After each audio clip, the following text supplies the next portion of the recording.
So guys, we're here at the Basel train station, Basel SBB.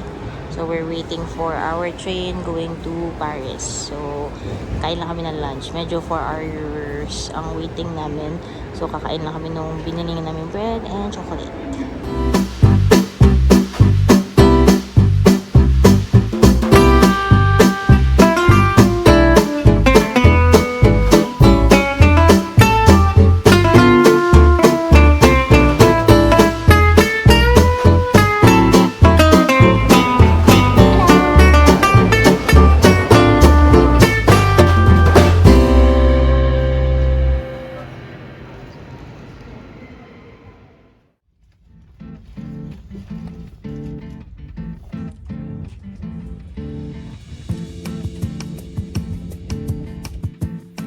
So we booked our train tickets going to Paris from Basel train station via the TGV Lyria website.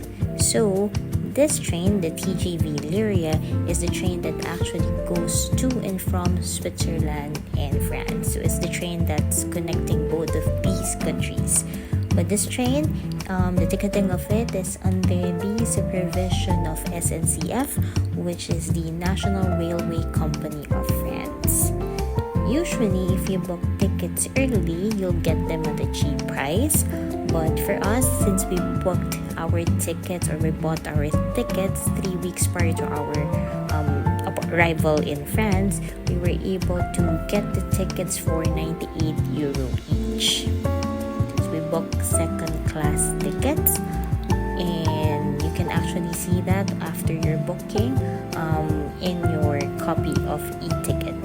Make sure that you print a copy or have a copy of your e-ticket saved on your phone to make sure that when someone's going to check, you have something to show them.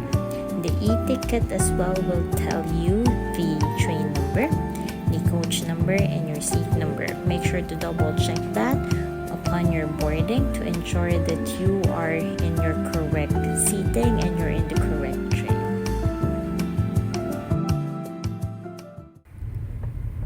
Upon arrival at Parigat de Lyon, we were picked up by our private transfer, which we booked via welcome pickups. We decided to book a private transfer instead of taking the train because we want to be able to go to our hotel or our accommodation smoothly. We also had 3 luggages with us, so it would be difficult for us to haul them around train stations, in and out of the train, and also for our safety, knowing that there are pickpockets in trains. We actually didn't want to fall victim to that, so we just booked private transfer via welcome pickups.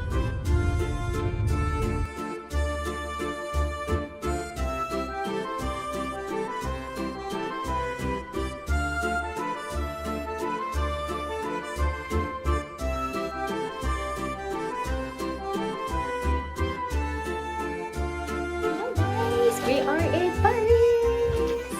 So, short, very quick room tour kasi maliit lang yung room. Hold on. Ano yan yung room namin. Yan. So, may bed dito. May window doon. Hindi ko alam kung na-open ata. Tapos may area doon na konti. At least may space naman. Kasi ito yung parang small cabinet area. And then may CR dito.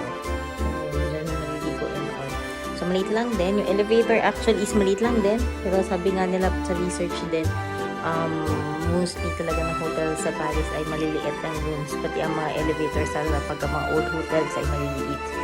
So, yan. So, nandito kami sa Hotel Flore de Rivoli. Ano siya? Sa Arrondissement 1. Parang 5 minutes walk lang sa Louvre Museum. So, yun. So, wala atang aircon. May aircon ba, be?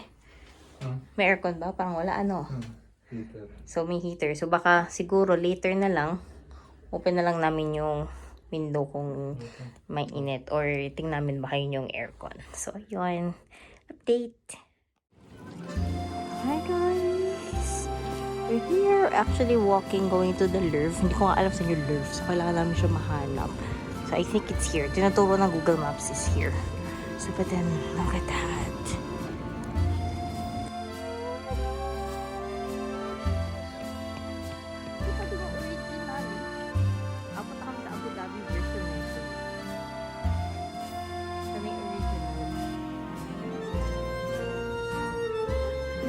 Legit yung saya ko.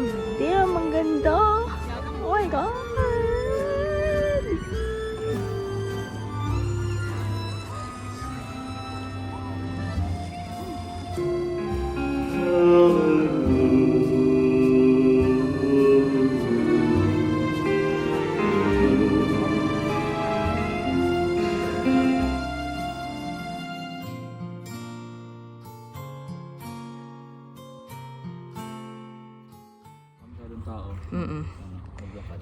So, hello guys! Good morning!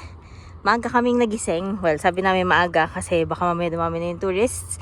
So, mag-i-eat and sarado pa halos yung mga establishment siguro kasi late nagliliwanag. 7:30 actually ang sunrise. So, dito kami sa area to. I forgot tong tawag dito pero papunta siya sa Louvre. So, yun. Wala masyadong tao. So, ang ganda mag-picture. Yan. Be, hi ka sa camera! Hi! Hi guys! Bonjour! So yun, bonjour. We're in Paris. Okay. Later ulit for an update. Hello guys! Good morning! That's the Louvre. Morning shot kasi kagabi it's nighttime. And then dami nagpipicture, especially for weddings and prenup. Ayan. So cute. So yan. At least maaga kami pumunta. That means not much people pa. Which is very nice. Kasi later feeling namin pag magbubukas yung museum, super dami na ng tao. Guys, look at that. It's so beautiful! Ang ganda niya kapag kagaling sa sunrise. Oh my gosh, ang ganda.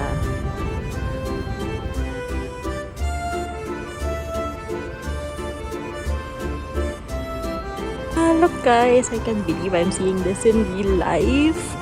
Super gym ko siya simula nung bata ko. Nanonood kasi ako ng Madeline na cartoon. So, can't believe I'm seeing this in real life.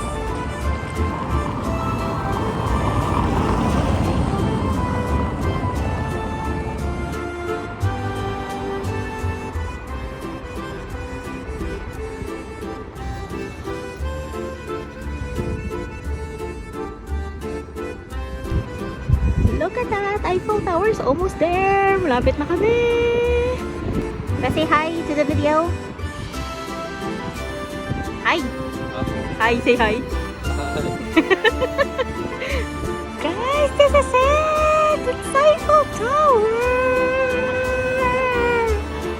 Oh my God! Hindi namin naisip na makikita namin ito in real life!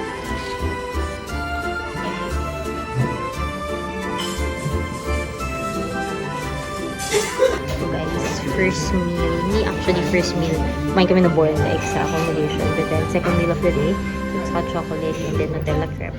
Actually, kaya lang kami napadaan dito kasi kailangan namin gumamit ng washroom at walang washroom yung mga supermarket, so kaya kami napakain. So there.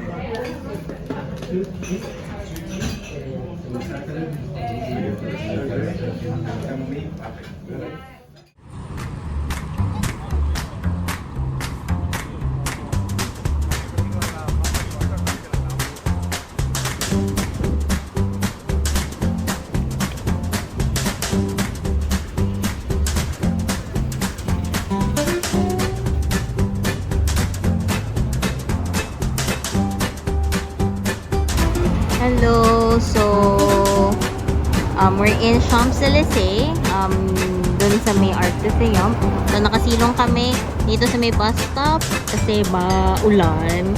So, ayan. So, pagka tumila ulit, mag-start ulit kami mag-walk. So, ayan. Let's say hello. Hi! Here at the Art de Triomphe. Arc of the Triumph. So, yun yung so, ayan yun. Yan. So, maraming tao dyan kanina umulan lang kasi kaya parang nawala na yung mga tao. And don't be like them, just crossing the street. So, tip, napanood ko to sa isang vlog, nakalimutan ko yung vlogger. Pero lokal siya dito. Sabi nila, huwag tatawid doon kasi may mga pumipilit na pag nandun sa galing sa Arc de Triomphe, tumatawid sila. Eh, medyo mahirap kasi yung mga, kung makikita nyo yung mga sasakyan, ayan o, naikot lang sila. So, syempre, hindi siya safe na basta-basta tatawid ka na lang, hindi ka nila nakikita. So, ayun. So, yun. Huwag kayong tatawid. Kung galing kayo doon, huwag kayong tatawid na lang basta-basta. So, guys, update. So, So, dumaan kami sa Pierre Hermé, branch sa may Champs-Élysées. So, bumili kami ng macarons. So, bumili kami ng 7 pieces. So, hold on. So, 1 piece is 2.80 euro. So, ang 7 pieces is around 19.60 euro. So, halos 20 euro na siya. So, ang 8 pieces is around 22 point something. So, ayan. So, there are different flavors. Ang daming flavors na pagpipilian. So, ayan. So, let us open. Let's open. Let's open. Ang fancy. Oh. Wait, hold on. Open natin na maayos. Ayan, yan siya. So, different flavors siya. So, ayan. So, testing lang namin kasi sabi nga namin, 'di ba? Dito nanggaling ang macaron, so magandang ma-try siya dito. From doon sa country kung saan talaga siya galing. Guys, update. Nakain namin yung 3 pieces. So, interview tayo. Ano masasabi mo sa natikman nating macarons from Pierre Hermé? So, sabi nila yung laddery din daw talaga. I mean, depende. So, sabi nila mas masarap yung laddery. Sabi naman ng iba, mas masarap yung Pierre Hermé. Parang galing kasi ito dun sa renowned chef. Parang ganon.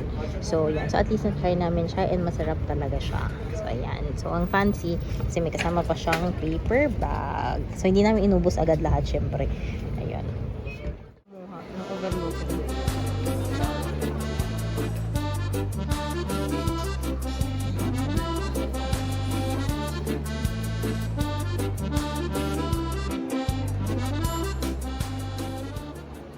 So guys, update. It's going to be lunch. So ano lang kami, nag-share kami ng food kasi parang hindi kami masyadong gumastos. So share kami sa hot mocha, and then meron kaming salad, 1 croissant, and then 1 pena chocolate. Ewan ko kung tama describe ko.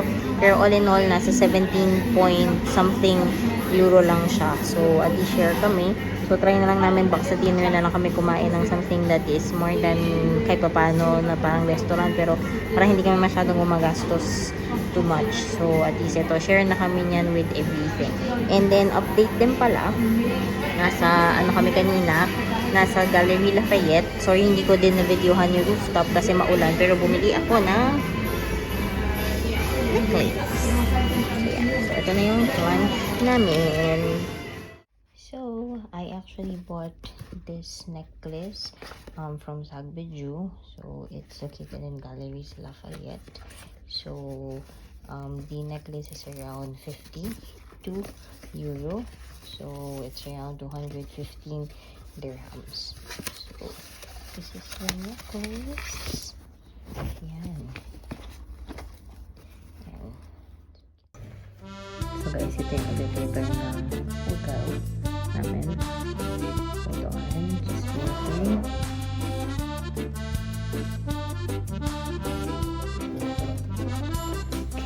So, it's like this. It's actually small. So, pag may maleta ka, isang tao lang ang kasya. Tapos kapag